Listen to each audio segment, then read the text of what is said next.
view from today's ride. Pretty amazing.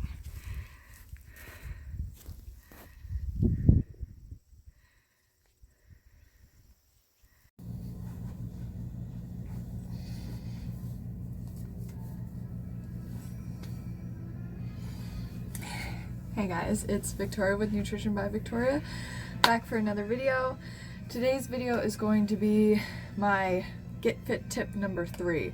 So I've done a series of Get Fit tips because a lot of people ask me, well, here's the diet I do, but what about the fitness? And most of the people that I work with are coming from calorie restrictive backgrounds where it's hard to get fit after you've come from calorie restriction and then you start eating enough food again and your body gains a bunch of weight and then you realize, wow, I'm really out of shape. So my Get Fit tips can help you kind of reestablish your fitness after you've either taken a big break or you're coming from calorie restriction and you're dealing with weight gain and you're trying to get your metabolism going again. So my first tip, I'll link the videos in the description box. So my first tip was eat more to do more, because in order to train you have to eat. And I encountered this yesterday on I encounter this all the time. The only reason I'm able to build my fitness is because I am eating enough every day to have the glycogen stores to be able to get out there and get fitter on my bike or with running, because I'm consistently doing the training. So I was out on my bike yesterday and I encountered the steepest hill climb I've encountered yet. It's not a STRAVA segment. I did record it on STRAVA and it was a lot of elevation in a very small distance. So I was thinking while I was climbing up this hill that if I did this in the evening because my husband came home from work late and I can't get out on my bike until he's available to watch kids. So I had eaten the majority of my calories for the day, a lot of rice, fruit first, and then my rice meals. And while I'm climbing up this hill, I was just so thankful that I had eaten as much as I did yesterday and that I had drank enough water and that I had added sugar to my smoothies and had a little bit of salt, because going up that climb I needed every little bit of everything that I put into my body, and I was breathing harder than I've ever breathed before, and it was just an incredible experience in knowing that my nutrition is working for me. Because in order to do stuff and in order to get fit and stay consistent and continue to get fitter and continue to get leaner, because that's what it's about, you get fitter and then the leanness is in the post. It pops up later and you're like, wow, how did I get so lean? But you go and you look back on your fitness and you're like, wow, look at how I'm just been improving through my fitness. So my first Get Fit tip is eat more to do more. My second is building a base. And again, I went into more depth about these subjects in the videos. So building a base is just starting with something and making it easy, going at talking pace and just getting out there and building your base, because you can't just go out and expect to run super fast or climb a bunch of hills if you haven't been on your bike and you haven't been running. So it's important to build your base for fitness, just like you have to build your base for your diet on this lifestyle in order to start getting the results. You have to be consistent in order for this to work. And being consistent with exercise and your fitness is how you get fitter. So my third tip is what I'm going to talk about in this video, is to track your progress. So I use the app STRAVA, and I've been using STRAVA since 2016 when I got my Giant Roam, which is the bike that I ride. I don't ride a road bike at this time. I'm not able, honestly, to get out on my bike enough to ride a road bike. It wasn't in my budget at the time, and the guy at the bike shop had helped me get my bike, and he was like, well, you should try this bike for what you want to do. I wanted to ride mountains, so it has mountain gearing on it.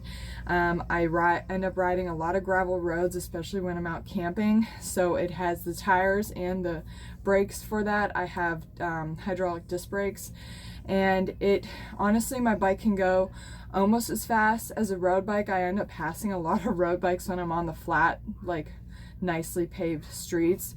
I think I can get up to like 15-16 miles an hour with my gearing. It's light enough to be fast on the road, but then I have the gearing for the mountains, and honestly, I just feel safe on it. So it's got the flat bar. It's a nice bike. So if any of you are interested in getting into biking, that's what I recommend, is to go an entry-level, like hybrid bike with mountain bike gearing on it. And my tires, I think, are 38. 30, that's the size, is 38, and then they're 700C tires, so they're the same size as road bike tires. Anyways, so I use Strava. I track all of my stationary riding on Strava. I use the manual setting. I track all of my runs on Strava using the GPS, and I also track all my bike rides on Strava using the GPS, and then I track all of my like treadmill runs, stuff that Strava can't track because I'm on a machine. I track all of it on Strava. And the cool thing about Strava is it shows you what your time is, shows you your averages for like races, like 5Ks, things like that, and it allows you to go back and check and see what you've been doing. And like I said, it gives you weekly averages, so you can see where you're at. And how are you supposed to know if you are building your fitness if you're not tracking your progress? If you don't have something to look back on and see, oh, hey, I got a PR. Well, that's what's cool about Strava, is if you do like the same segments running or on your bike, it'll show you if you're getting faster because you'll set a PR, or it'll show you how fast you are compared to other people doing that segment. And it's a lot of fun. It definitely makes fitness, I think, a lot funner. And then for me, I love to track. I love to see how fast I'm running. I love to see if I'm able to go up a hill faster on the bike. So it's a lot of fun. I recommend anybody to do that. It makes fitness fun when you can track and see how you're progressing.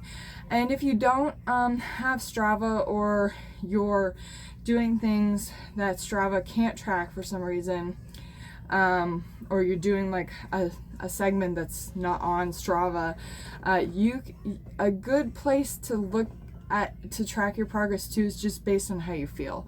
So if you're doing your run and you're not necessarily getting faster, but the run's getting easier, that means you're getting fitter. So the more you do stuff, like I've been doing the same run this week with the girls in the jogging stroller around the campground I'm at. I can't really go that fast because there's a hill and it's all gravel or a lot of like trail jogging. And I can tell you at the end of the week, like today I did a jog with them, it already feels easier. So that's a good way to track your progress as well. I think I gave the advice the other day. Somebody had asked about exercise and recovering from an eating disorder and like where to start with it. And my advice is just go at talking pace, go easy until it starts to get easier. So your body will let you know, and you'll be like, hey, I can do more now, because you've created that base, because you're eating enough to get out and do the exercise to create the base, and now you can track your progress based on how you feel or using the Strava app. So that's it for today's video. I don't want it to get too long. I hope you guys are liking my videos. I'm enjoying making them. So yeah, carb up and go out there and do something fun today. See you guys later. Bye.